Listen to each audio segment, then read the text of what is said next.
오늘 본문, 우리가 읽은 본문은 사울을 왕 삼으시는 것을 후회하시며 새로운 왕을 세우고자 사무엘을 이새의 집에 보내고 계신 우리 하나님의 모습이 등장하고 있습니다.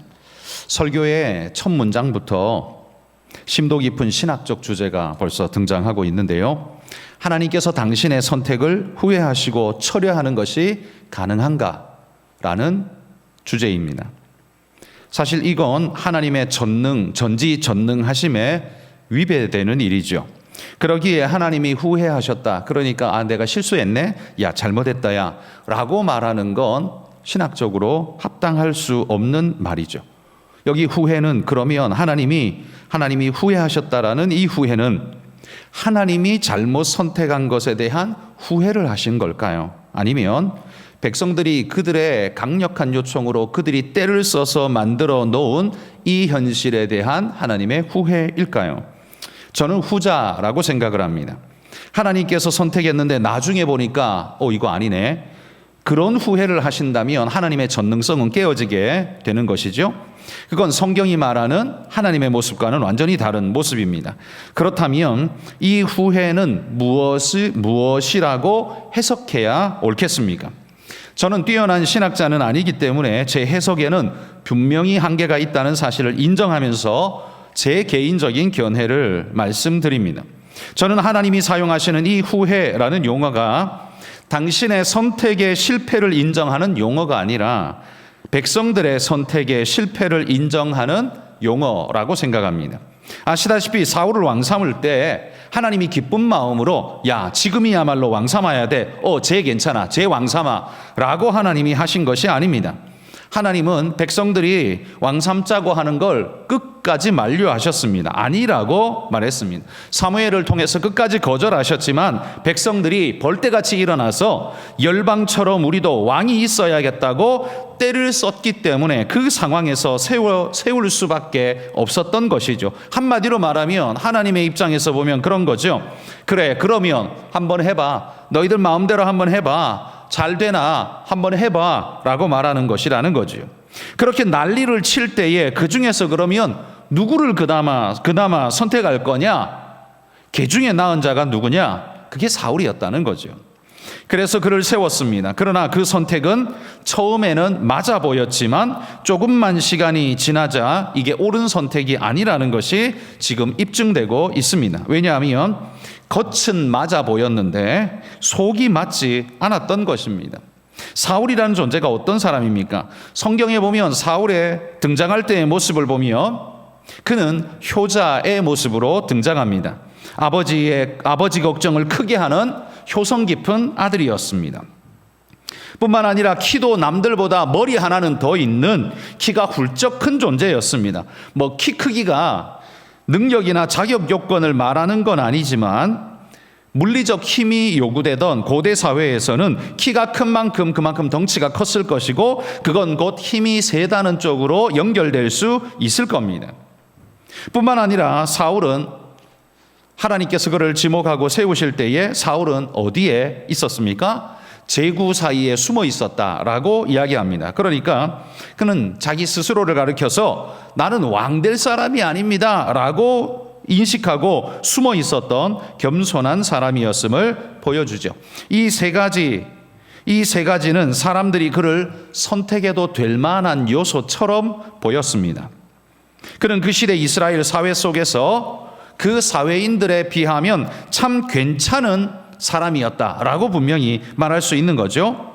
그러나 여러분, 하나님이 찾으시는 사람은 이 시대에 괜찮은 사회인 하나를 찾고 계신 게 아니지 않습니까? 그 정도로는 일반적인 사회는 만들 수 있을지 몰라도 하나님이 꿈꾸시는 하나님의 나라를 만들 수는 절대로 없습니다. 그런데 백성들이 하나님의 세워주시는 그때를 기다리지를 못하고 당장 지금 내놔라 라고 요청하는 바람에 하나님이 거절했지만 더 이상 거절할 수 없는 데까지 몰려서 사울이라는 사람을 세워줄 수밖에 없었다라는 말이죠. 처음에는 이 사울이 멋지게 잘했습니다. 그래서 남들이 볼 때도 괜찮아 보였습니다. 잘 세웠네. 이만하면 괜찮지. 뭐 안 된다더니만 이렇게 멋진 사람이 있는데 왜 안 돼? 아마 이렇게 말했을 거예요. 그러나 얼마 지나지 않아서 하나님이 후회하시는 일들, 그 상황에 직면하게 됩니다. 최종 심판자인 하나님은 지금 오늘 뭐라고 말합니까? 이 선택은 틀렸다라고 심판하고 계신 겁니다. 이건 하나님 자신에 대한 말씀이 아니라요, 백성들을 향한 말씀이라고 저는 생각합니다. 하나님의 때를 기다리지 못하고 때를 쓰면서 설익은 밥을 내놓으라고 때를 쓴 결과는 안 익은 쌀밥을 이에 잘 익은 쌀밥이 아니라 서걱서걱 씹히는 설익은 모습으로 나타날 수밖에 없었다라는 거죠. 그러나 하나님이 사울을 세워놓고 그럼 무책임하게 하나님이 내팽개치셨는가? 야, 내가 원한 게 아니었어. 그리고는 하나님이 내팽개치셨는가 하면 아닙니다. 하나님은 사울을 도와주시려고 무더니도에를 쓰셨습니다.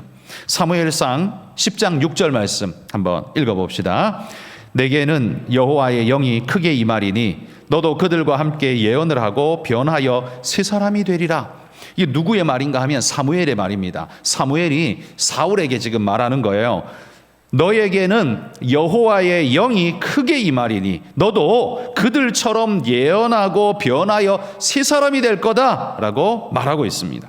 또한 사무엘상 11장 6절입니다. 읽어봅시다. 사울이 이 말을 들을 때에 하나님의 영에게 크게 감동되매 그의 노가 크게 일어나. 자, 여기 보면 사울도 하나님의 성령에 크게 감동된 존재라는 사실을 볼 수 있죠.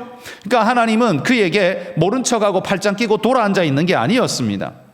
비록 하나님이 원하는 때에 세워진 존재는 아니었지만 그럼에도 불구하고 하나님은 그를 돕기 위해, 세우기 위해 하나님은 많은 애를 쓰셨다는 거죠.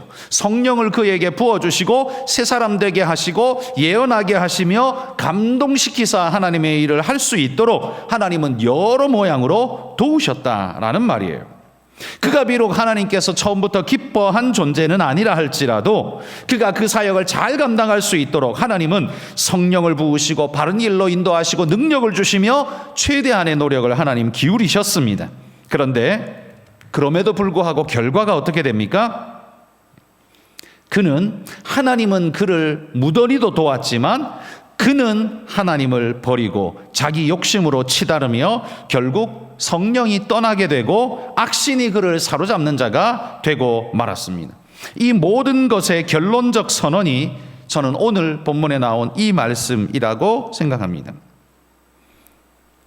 이 16장 1절에 말한 것처럼 내가 사울을 왕으로 세운 것을 후회한다는 이 말씀, 이거야말로 하나님의 결론적 사울에 대한 심판 아니겠습니까? 그래서 하나님은 사무엘에게 새로운 명령을 내리십니다. 새로운 왕을 세우라. 하나님이 택한 왕이 이새의 집에 있는 걸 봤다, 이렇게 말합니다. 보니까 이새의 집에 그 멋진 사람 하나 있더라야, 걔한테 가봐. 그게 아니라 하나님의 표현법이 그냥 그런 거고요. 하나님은 다윗이 믿음으로 자라나 우뚝 세워질 때까지 기다리고 계셨습니다. 그렇게 세워지고 하나님 앞에 우뚝 서자 때가 되매 그에게 기름 부으라고 지금 말씀하고 있는 겁니다. 하나님은 설익은 백성들의 요청에 의해서 밥뚜껑을 그냥 솥뚜껑을 확 열어젖혀서 설익은 밥이 만들어진 게 아니라 하나님은 다윗이라는 익은 일꾼을 만들기 위해서 뜸을 들이고 힘들지만 기다리시며 기다리고 그를 만들어 내셨다는 거죠. 그래서 사무엘이 이새의 집에 가서 아들들을 다 이 제사에 참석하라 명령하고는 제사를 드리게 됩니다. 그리고는 첫째 아들부터 지나가면서 이렇게 지켜보게 되는데 첫째 아들 엘리압을 보는 순간 사무엘의 마음이 흡족해졌습니다. 그래서 속으로 쾌재를 부르면서 이렇게 말하는 겁니다. 6절 말씀이 바로 그것이죠. 여호와께서 기름 부으실 자가 과연 주님 앞에 있도다, 그러면서 온전한 만족감을 드러내고 있습니다.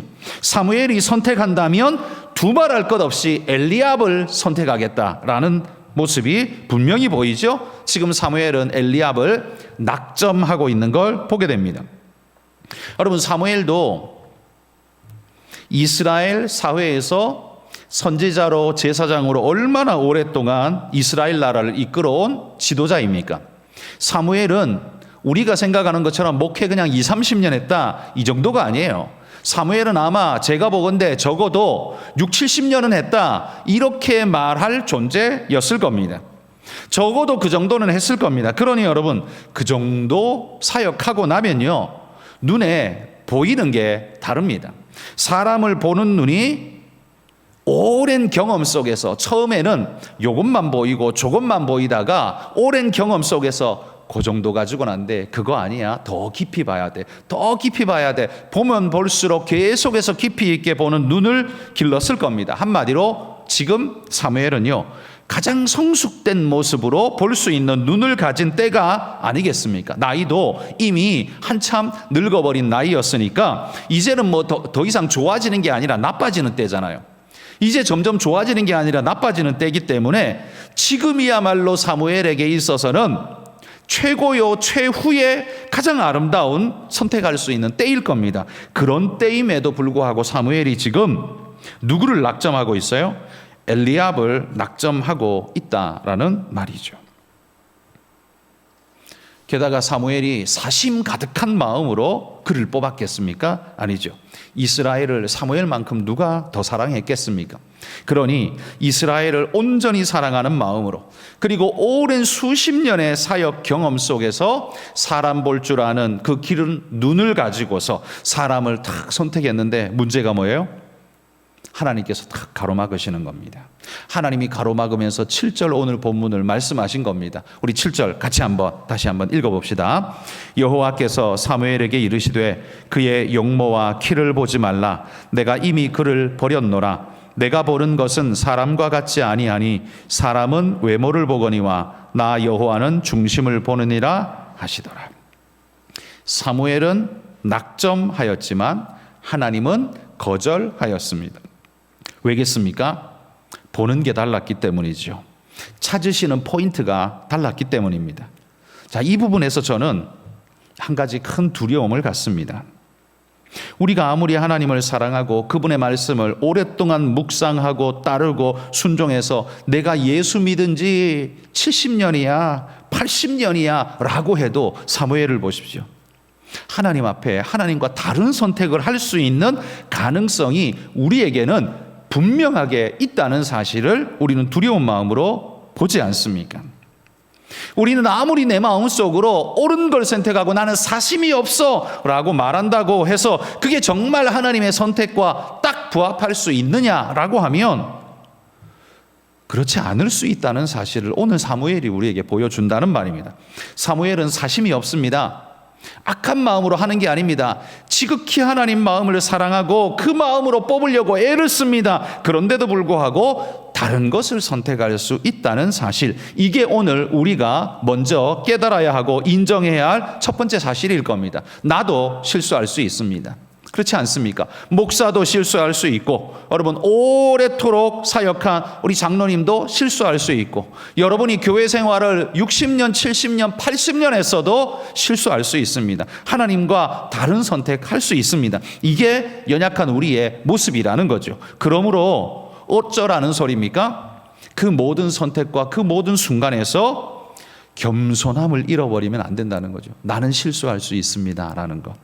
그래서 나는 잘못 선택할 수 있습니다. 내가 볼 때 100% 확실해 보입니다 라고 할지라도 하나님이 노라고 말할 수 있다는 걸 언제나 우리는 인정하고서 하나님 앞에 나아설 수 있는 그런 겸손함이 우리에게 언제나 필요하다는 거죠.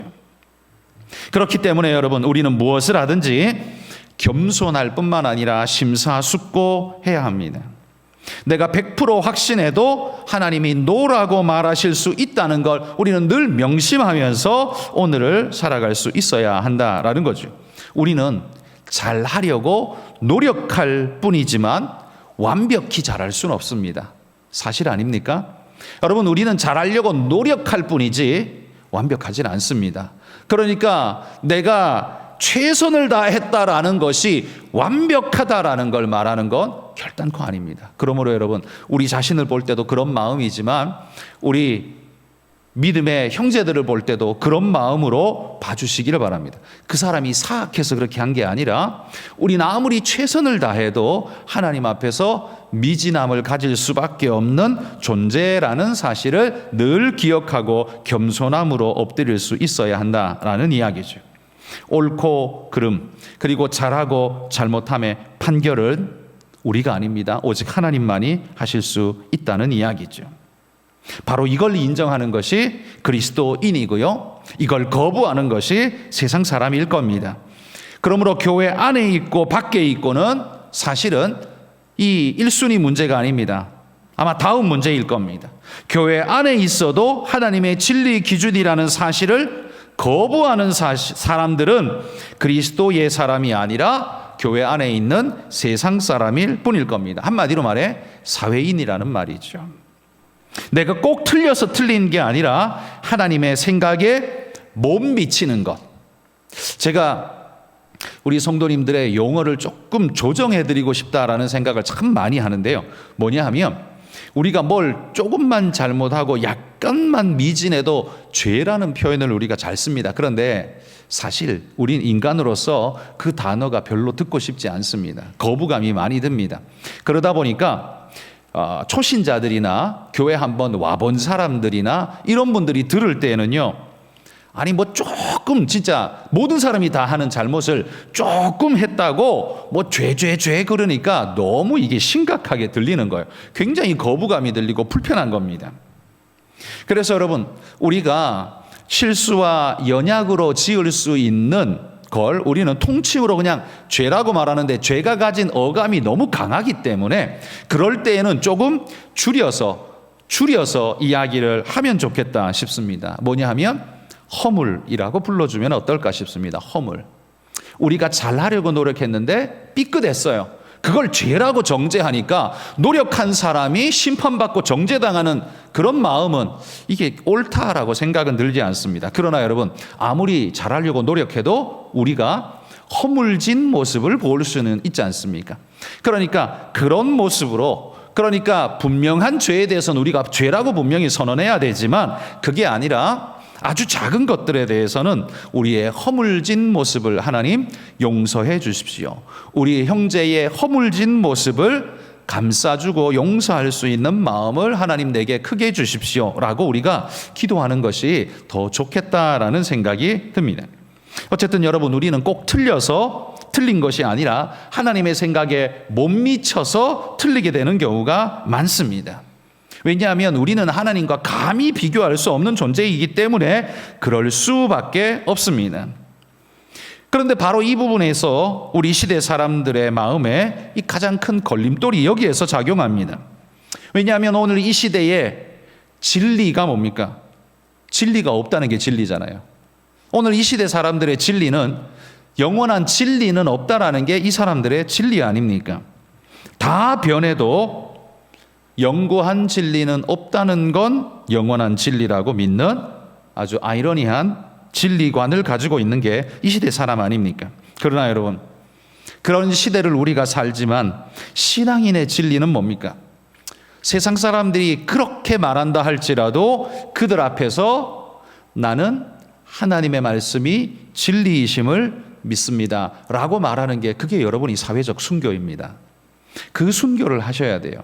세상 사람들이 듣고 싶은 말에 장단 맞추면서 그들 앞에서는 그들처럼 행동하고 교회에서는 교회처럼 행동하는 박쥐 같은 모습이, 그게 잘 사는 게 아니라 그건 가론 유다를 닮은 모습이고요.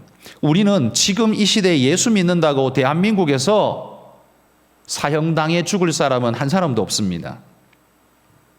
그러므로 오늘 이 시대 21세기의 그리스도인에게 순교는 칼 맞아 죽는 게 아니라 사회적 살인, 한마디로 말해 그런 명예적 살인, 그런 개념에서 우리는 순교를 각오해야 한다는 말이죠.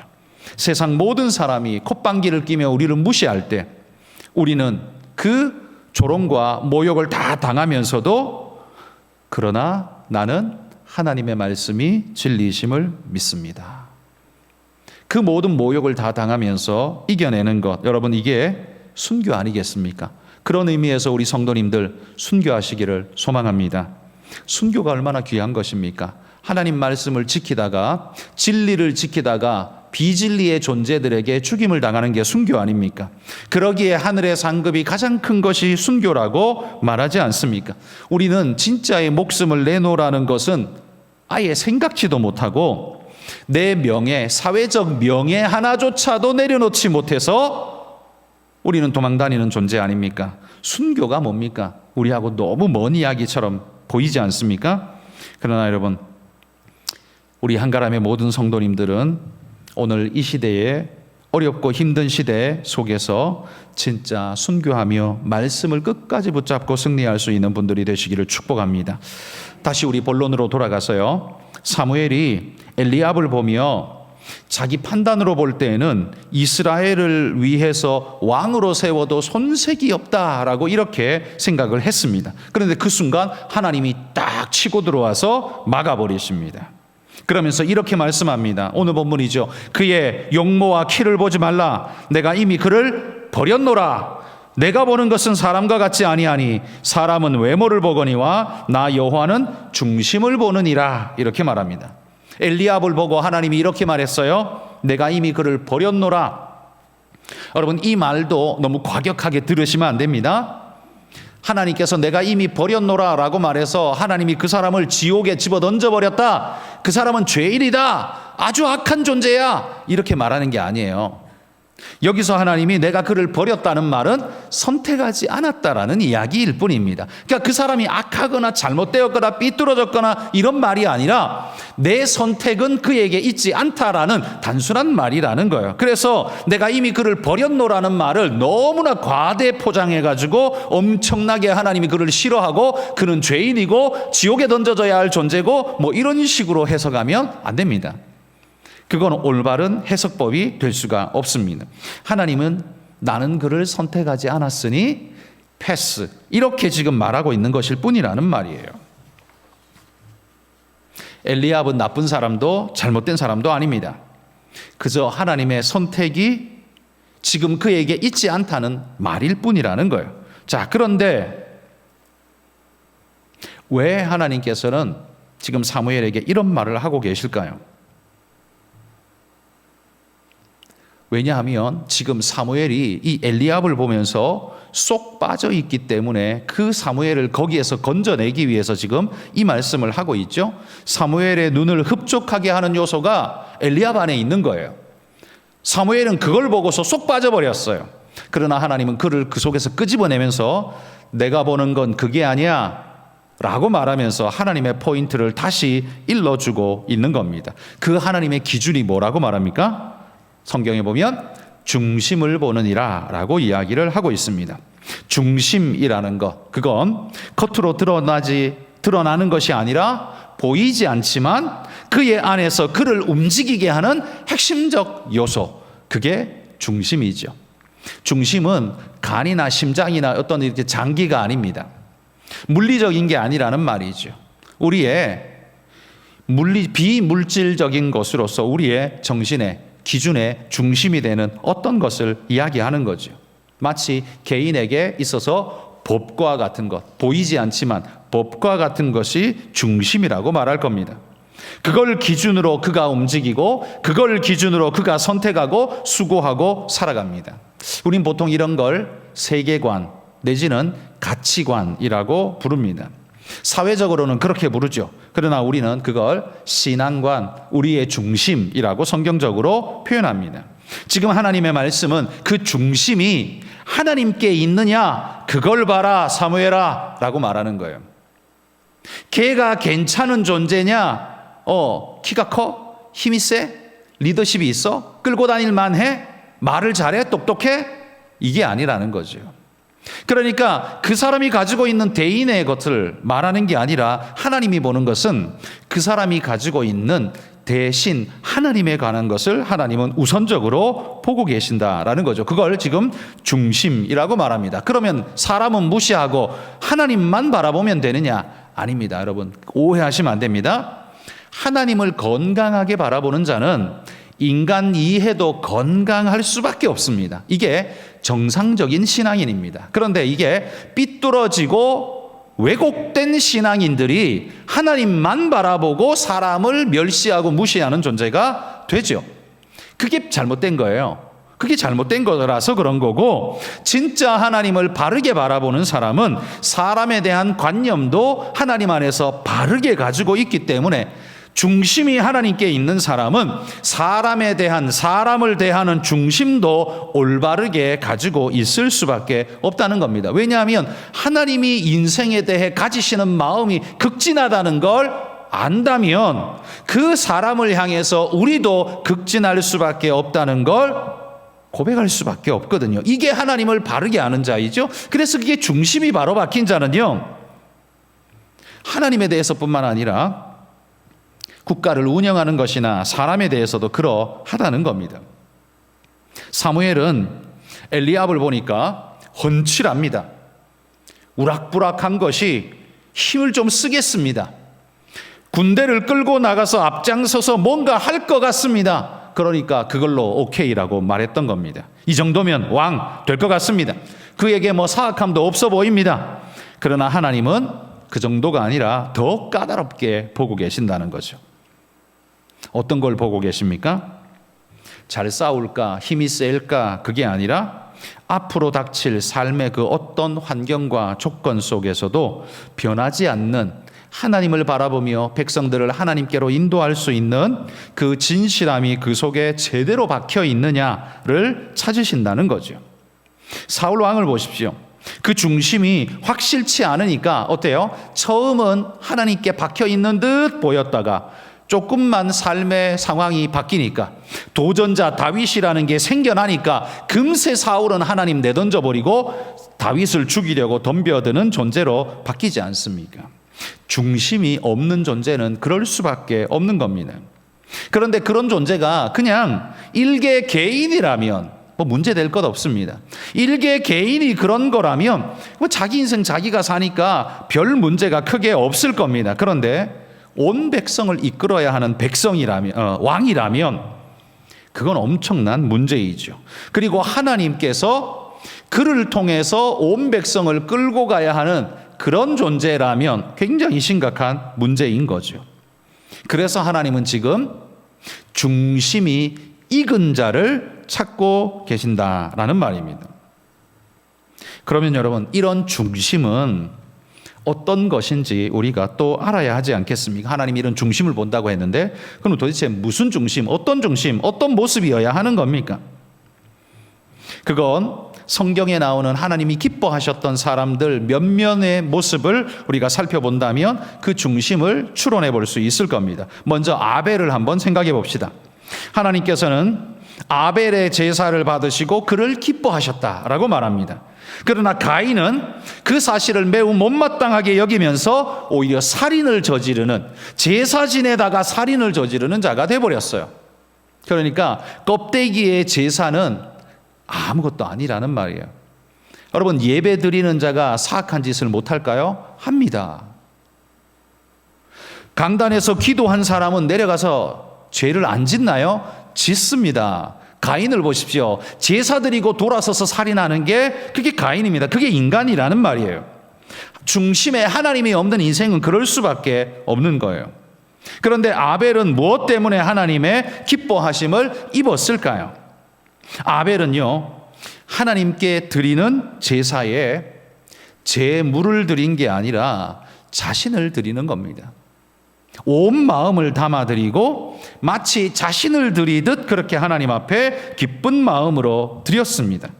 아벨에게 있어서 제사란 단순한 예식이 아니라 일주일에 한 번 찾아가는 교회 예배 정도가 아니라는 말이에요. 오늘 일요일이야? 교회 가야 되겠네? 그럼 빨리 갔다 와서 그냥 얼른 갔다 와서 뭐 하자. 이런 개념. 이건 교회 가기는 갔는데 얼른 해치우고 온 사람의 개념이죠. 아벨의 제사가 아니죠. 자세부터가 벌써 달라졌죠. 아벨은 그런 식으로 제사하지 않았다는 겁니다. 아벨의 제물 속에는 아벨이 들어있어요. 아벨의 제물 속에는 아벨 자신이 들어있는 겁니다. 하나님 앞에 자신의 모든 것을 쏟아붓고 그걸 하나님 앞에 올려드리고 태워드리면서 자신의 마음 중심을 하나님 앞에 쏟아붓는 예배, 그걸 하나님께서는 기뻐하셨어요. 그게 바로 하나님이 보시는 중심 아니겠습니까? 아벨에게는 하나님을 향한 순수한 사랑과 경외가 있었습니다. 거룩하신 하나님 앞에 두려움으로 서는 게 아니라, 억지로 서는 게 아니라 감사와 기쁨으로 그분 앞에 나아가고 있는 모습을 보십시오. 이 중심을 하나님이 너무나 기뻐하시고 예쁘게 보셨다라는 사실입니다. 여러분, 우리에게도, 우리 안에도 이런 중심이 하나님께 있어서 하나님이 여러분을 너무나 기뻐하시고 예뻐하시는 그런 분들이 되시기를 축복합니다. 또 다른 인물은 우리 아브라함을 한번 생각해 볼 수 있습니다. 그 사람은 갈대아 우르라는 당대 최고의 문화도시에서 최상의 문화를 향유하며 살았지만 하나님의 명령 하나에 아주 시골 촌동네의 단숨에 그곳으로 나아가는 믿음의 모습을 보여줬습니다. 게다가 모든 안전과 보장이 갈대아 우르에 있지 약속의 땅 가나안에 있는 게 아니거든요. 오히려 가나안은 불안정과 불편함밖에 없거든요. 그러나 불안정과 불편함이 있는 그곳이라 할지라도 하나님이 거기 계시다면 나는 거기 가겠습니다. 이게 아브라함의 선택이었다는 말이에요. 그러므로 여러분, 아브라함에게서 나타나는 가장 큰 특징이 뭡니까? 바로 순종입니다. 왜 이런 특징이 나타날 수 있었을까요? 그건 그만큼 아브라함이 하나님을 인식하는 깊이가 남달랐다는 겁니다. 감히 우리도 쉽게 할 수 없는 그 일을 아브라함이 엄청나게 쉽게 해버린 것 같습니다. 그는 하나님을 확실히 믿었습니다. 자신의 안전과 편안함과 미래까지도 다 포기할지라도 그분을 선택하겠다는 결단이 그에게 있었다는 말이죠. 우리는 욥을 안타깝게 보지만 사실 욥만한 신앙이 있으십니까? 없잖아요. 욥의 단계를 보십시오. 맨 끝의 단계가 죽을 만큼 괴로운 머리끝에서 발바닥 끝까지 온몸에 질병이 돋아나서 고통 속에 그냥 잠도 잘 이룰 수 없는 그런 상태, 이게 욥의 마지막 단계 아니었습니까? 그 전 단계는 뭐였습니까? 자식들이 다 몰살당하는 단계입니다. 이건 뭐 사실은 자기의 죽음보다 더 고통스럽겠죠. 그 전 단계는 뭐였습니까? 자신이 가지고 있는 그 엄청난 재산들이 다 날아가는 단계, 사라지는, 없어지는 단계입니다. 그냥 간단히만 봐도 이 3단계, 여러분은 1단계를 지나가면서도 믿음을 잘 지킬 수 있습니까? 여러분이 쪽박을 차고 우리가 완전히 부도가 나고 정말 거짓 신세가 되어도 우리는 정말 하나님을 버리지 않고 원망하지 않고 하나님, 그래도 하나님을 믿습니다 라고 말할 수 있는 여러분 그런 용기가 우리에게 있을까요? 그게 있다 치더라도 그 다음 단계, 그 많은 자식들, 10명이나 되는 자식들을 한순간에 다 죽어버렸습니다. 그때에도 장례식장에서 주신 자도 여호와시니 취하신 이가 하나님이 데려가신다면 나는 드리겠습니다 라고 말할 수 있는 용기가 있으십니까? 이거 정말 초월적인 신앙 아닐까요? 저는 욥을 보면서 결단코 나는 욥을 평가조차 할 수 없는 존재라는 생각을 합니다. 저는 욥의 10분의 1, 100분의 1도 가까이 갈 수 없는 그런 존재라고 생각해요. 근데 욥은 그런 모습을 진짜 보이잖아요. 아브라함도 자신의 미래, 안전, 편안함 다 하나님을 위해서라면 얼마든지 이런 모습이었습니다. 하나님이시라면, 여러분에게 이 믿음이 있습니까? 하나님이시라면.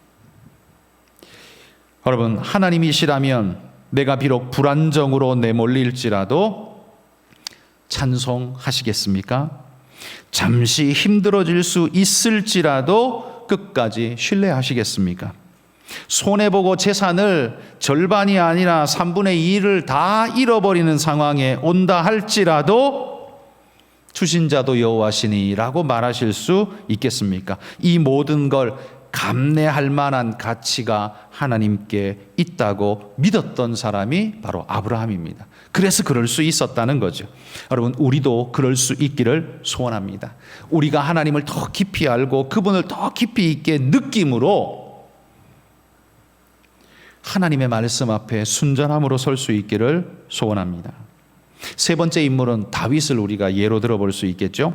그는 양치기 소년 때나 왕이 된 때나 변함없이 하나님의 주권과 능력을 인정하는 확실한 신앙인이었습니다.